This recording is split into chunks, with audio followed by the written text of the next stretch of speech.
আসসালামু আলাইকুম viewers, welcome back to my new video. আজ আমি আপনাদেরকে আমার নিজের হাতে তৈরি করা আর্টিফিশিয়াল ফুলের গহনা বানিয়ে দেখাবো।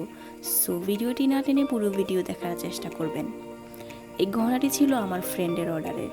গহনাটি হচ্ছে হাতের ব্রেসলাইট। তাই আমি ভাবলাম এই গহনাটি কিভাবে তৈরি করি তা আপনাদের মাঝে শেয়ার করি। তো চলুন কথা না বাড়িয়ে গহনাটি বানানো শুরু করি।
এই ছিল আমার হাতের ব্রেসলেট তৈরি করার সহজ পদ্ধতি। গহনাটির সেটে থাকবে কানের দুল, টিকলি, চোকার ও সীতাহার। গহনাটির ফুল সেট তৈরি করার ভিডিও আমি নেক্সট ভিডিওতে দেখাবো। সো ধন্যবাদ সবাইকে ধৈর্য ধরে আমার পুরো ভিডিওটি দেখার জন্য।